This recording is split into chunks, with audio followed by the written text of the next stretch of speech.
Learn Japanese history. We are your navigators, Taro and Hanako. Welcome!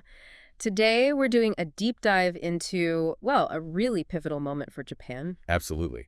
We're looking at that intense period when Japan was basically racing to modernize, to become this strong, independent nation. Yeah, aiming to stand shoulder to shoulder with the Western powers. Exactly. And this wasn't just, tinkering around the edges. It meant massive shifts. Right. Society, the military, the whole economy, everything was on the table. The driving force, the slogan you hear everywhere from this time is Sukoku Kyohei. Rich country, strong army. Precisely.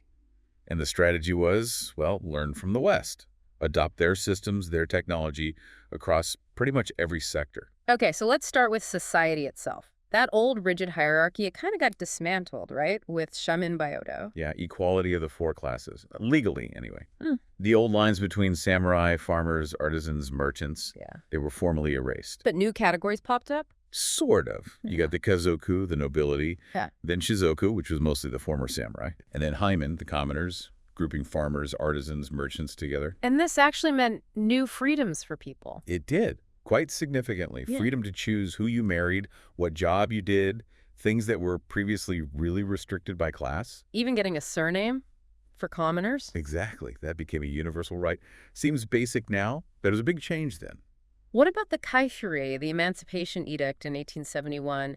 That was aimed at integrating groups previously called Eta and Heinen. Yes, the idea was to bring them legally into the haimen class, a step towards equality on paper. But only on paper. Well, that's the tough part. You can change a law, but changing centuries of social prejudice, much harder. So discrimination continued. Oh, definitely. Their descendants face serious barriers: housing, jobs, education, marriage. It lingered for a long, long time, despite the legal change. It shows the gap between law and reality, A really stark reminder. Okay, let's shift to the military. That was a total transformation, wasn't it? Completely. Out went the samurai armies, in came a national conscript army. Through the Chodere, the conscription ordinance of 1873. That's the one. Suddenly, all men over 20, regardless of their background, were liable for military service. Driven by figures like Muramasu Jiro and Yamagata Aritomo. Yes, they were key proponents. They envisioned this modern, unified force. But, well, imagine you're a farmer. And suddenly you have to join the army. Yeah, I can see that causing issues. Big issues. You had resistance, these uprisings, sometimes called the blood tax riots. Blood tax. That sounds ominous. It does. Some people apparently took it literally, fearing actual blood extraction, though it was meant metaphorically, like a tax paid in service in blood. Wow. Shows the communication gap, maybe? Definitely highlights the tension between the government's goals and how ordinary people felt. And speaking of tension, the government had this huge financial headache. Ah, the samurai stipends, the karoku. Exactly. Even after the domains were abolished, they were still paying these hereditary And it stipends. was a lot of money, right? A huge chunk of the budget, something like 30%. You can't fund modernization with that kind of drain. So they needed to end it. How did they manage that? Through the Chirshgo Shibun, the stipend disposal, in 1876, they issued Kinroku Shusai. Interest-bearing bonds. Right. They basically converted the stipends into these government bonds, paid out over time. How did that go down with the former samurai, the Shizoku? It was often devastating. Many of these bonds just weren't worth much. Their guaranteed income vanished. And they weren't exactly trained for other jobs, were they? Not usually. Many lacked the skills for this new economy.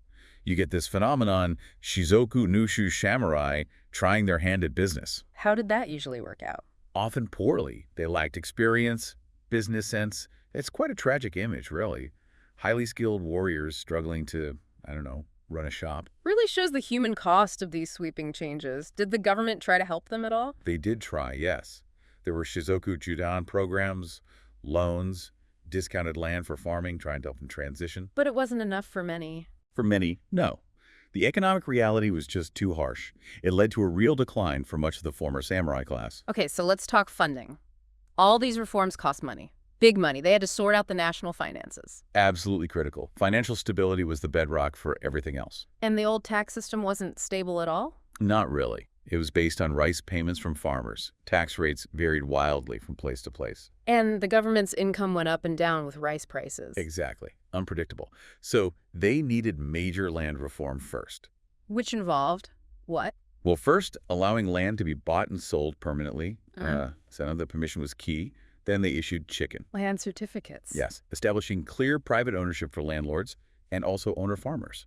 A fundamental shift in how land worked. And that paved the way for the big tax reform, the Chiso Kaisei in 1873. Precisely. This set a fixed land tax, 3% of the land's assessed value. And crucially, paid in cash. Paid in cash by the landowner, regardless of how good the harvest was that year. Suddenly, the government had a stable, predictable revenue stream. But what about the tenant farmers? Did life change much for them immediately? That's an important point. The relationship between landlords and tenants didn't change that much initially. Tenants mostly still pay their rent in kind, usually rice, to the landlord. So the burden shifted, but maybe didn't disappear for everyone on the ground. Right, which probably explains the resistance. The Chiso Kaisei Hantai Iki. The anti-land tax reform uprising. Yeah. Despite the goal of stability, that 3% tax was still heavy for many farmers. It led to serious unrest. Like the Eyes Riot in 1876, that was huge, wasn't it? It was massive. Tens of thousands of people across several regions. It sent a clear message to the government. And they listened. They had to. The next year, they lowered the rate to 2.5%. Did that help? It seems to have provided some relief. Estimates suggest the overall tax burden on farmers actually ended up being about 20% lower than during the Edo period, so a necessary adjustment. Okay, shifting gears again. How is Japan positioning itself internationally during all this? They adopted this policy of kaikoku washin, open the country, promote friendship. Active diplomacy was key. And the Iwakura mission in 1871 was a massive part of that, right? Oh, huge. Led by Iwakura Tomomi, with big names like Ukubo Toshimichi, Kido Takayoshi, Itu Hirobumi. Quite the delegation. Absolutely. They spent nearly 2 years traveling, visiting 12 countries in the West. What was the main goal? Officially, it was to start talks on revising those unequal treaties Japan had been forced into earlier. Were they successful? Not immediately, no. The Western powers basically said Japan wasn't developed enough yet, didn't have the modern institutions in place. Ouch. But the trip wasn't a waste? Far from it. The observations they made were incredibly important. What did they see? Everything. Parliaments, factories, banks, hospitals, schools. They got a first-hand look at how these modern Western nations actually operated. And brought those ideas back. Directly influencing the reforms that followed. It was invaluable intelligence gathering, really. Now, closer to home, relations with Korea were tense. Japan wanted Korea to end its isolationism. Very tense. This led to a big internal debate in Japan, the Seikenran.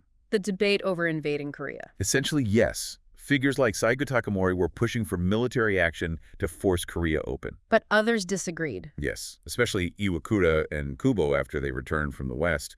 They argued, look, we need to focus on our own reforms first, get our house in order. So domestic reform won out over foreign adventure, for the moment. During the moment, but then came the Gangwa Island incident in 1875. What happened there? A clash involving a Japanese survey ship near Korean shores. Japan used this incident to apply pressure. Leading to? The Japan-Korea Treaty of Amity in 1876, also called the Treaty of Gangwa. It opened up Korea to Japanese trade and influence. It was definitely advantageous to Japan. And with China, Japan managed to get an equal treaty. Yes, the Japan-King Treaty of Amity, signed in 71, ratified 73. That was a significant diplomatic achievement, their first equal treaty with a major power. But relations weren't always smooth, especially over the Ryukyu Island. Right. The Ryukyus were in a tricky spot, controlled by the Satsuma domain, but also paying tribute to King China. Ambiguous status. How did Japan resolve that ambiguity? They moved decisively. First, they declared it the Ryukyu domain. Then, after some Ryukyuan sailors were killed in Taiwan, Japan sent a military expedition there in 1874. The Taiwan expedition. Yes. And finally, in 1879, they abolished the domain altogether and established Okinawa Prefecture. This whole process is known as the Ryukyu Shobun, or Ryukyu Disposal.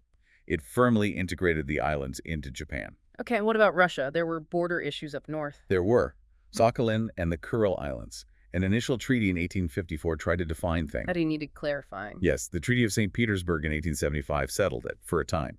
Japan gave up its claims on Sakhalin in exchange for gaining full control over all the Kuril Islands. And one more set of islands, the Ogasawara or Bonin Islands. Yes.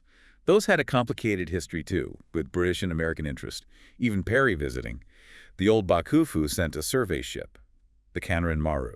But Japan eventually solidified its claim. It did. After settlement efforts and diplomacy, Britain and the U.S. recognized Japanese sovereignty in 1875. Then, in 1880, they were officially incorporated into Tokyo Prefecture. So, looking back at everything we've covered, it's just an incredible amount of change in a really short period. It really is.